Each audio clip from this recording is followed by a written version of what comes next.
What's up guys, Brian Grant here of ContestChampion.com. Today I have another Alliance War match. This time my Alliance 4 Loki is going up against AvGr X-Men. And I've decided to bring in Vision, Iceman, and Gwenpool. And I know this might be a little bit confusing because I just ranked up Gwenpool to rank 4, but this actually happened before I ranked her up, and she's still rank 3 at the moment. So, first node up, and the reason why I brought her is because I saw this science node, because someone has a science detect mastery. And I'm thinking, well, this is almost for sure Electro.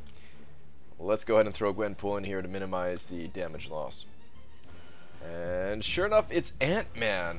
Ah, man, and I kind of wish I brought in a different champion because of the bleed node here. The other two champions, of course, being bleed immune, I would not have suffered from that at all.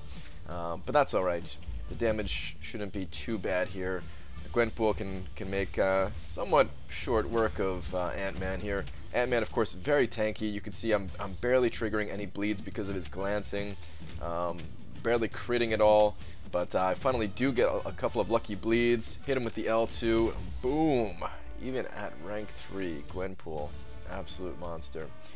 I really did get lucky there. It's that could have very easily, you know, been a much longer fight if I didn't get those lucky bleeds and lucky crits. Because that glancing, you know, if Ant-Man's a high signature level, that stuff really doesn't work.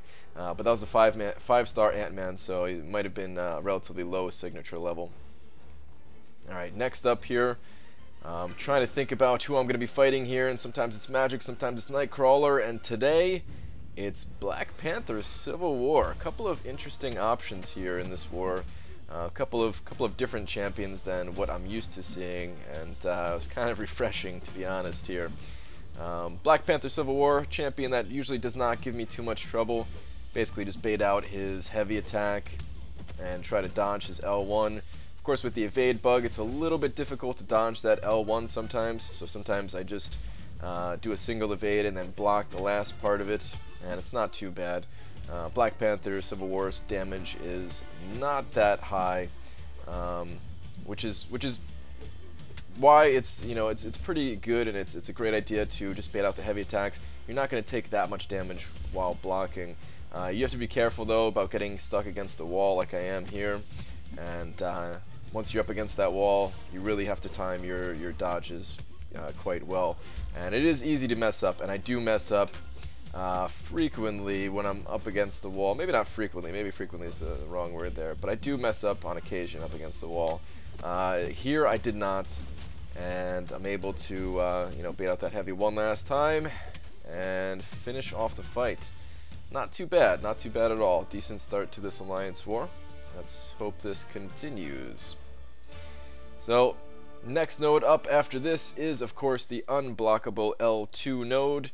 And I've been bringing Iceman for this node whenever I can, whenever he's not in, you know, Alliance Quest. I do bring him in Alliance Quest to deal with, you know, the bosses in there and stuff. But whenever I don't have him in there to deal with Hyperion, I have him in Alliance War to help me out against this node specifically.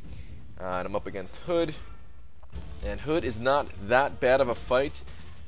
You can dodge the first part of his L2, but what I've been trying to do against some of these enemies here, depending on who I'm seeing, is I just push them straight to their L3. And against Iceman, watch how much damage this is going to do. Barely anything. Nice try, Hood. Maybe next time there, buddy.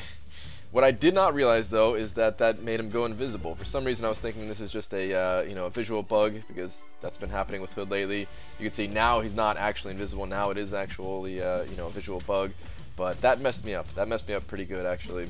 And I'm just going to push him right on back to his L3. I'm going to pop mine first, of course, to get that damage in without giving him any additional power. It's going to get him fairly low.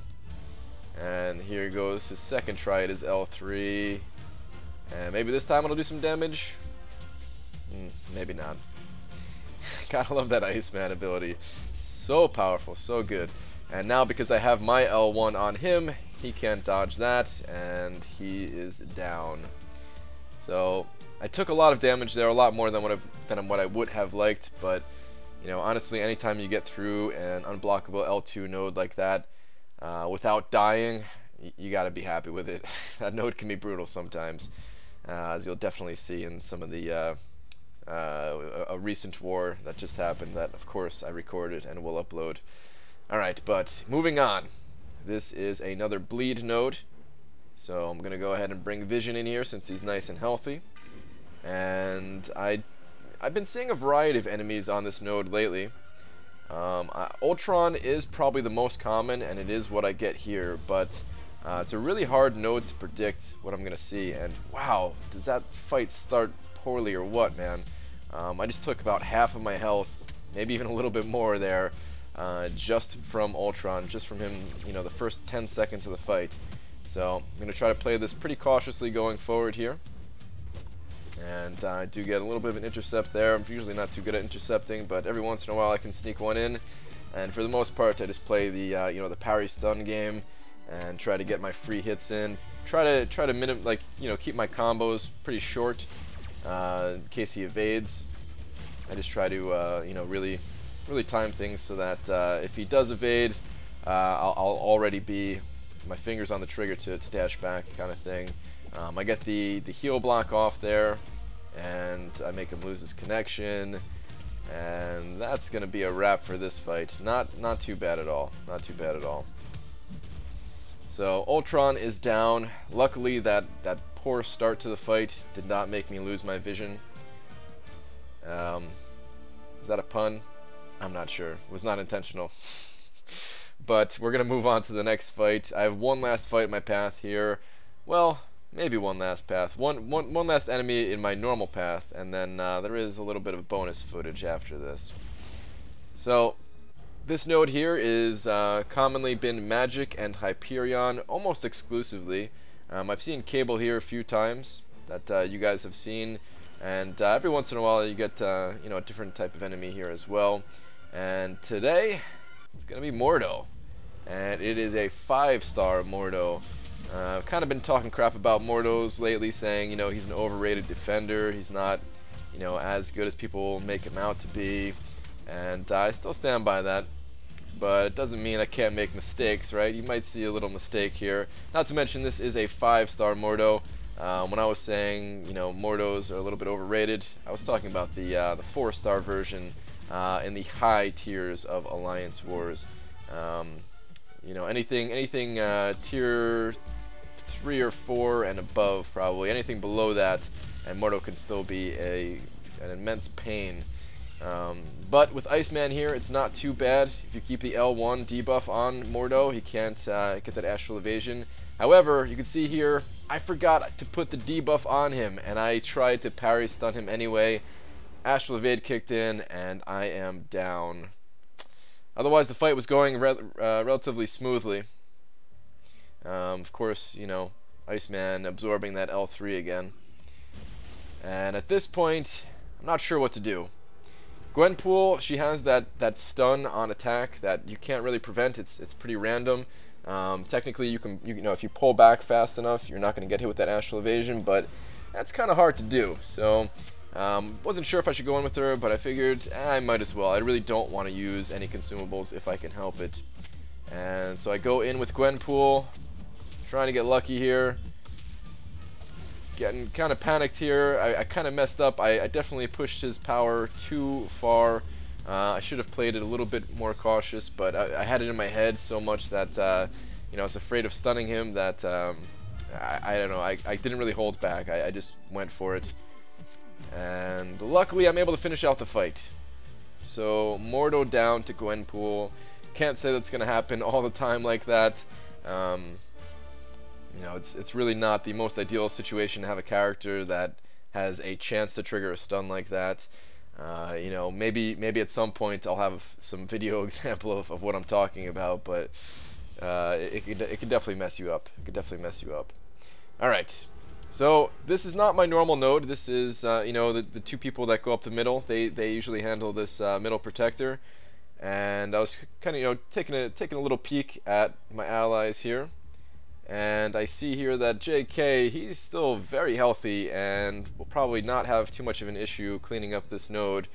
But I figured, you know what, let me give him that little bit of intel. Let me show him what enemy is actually here, and I'll try to do a little bit of damage as well. Thinking, you know, it might be magic or something like that. Maybe I could just chip away at magic real quick with Gwenpool before I die to that limbo. And it's actually Mordo. And it is only a 4-star Mordo, which is not too bad. But I am pretty close to death here.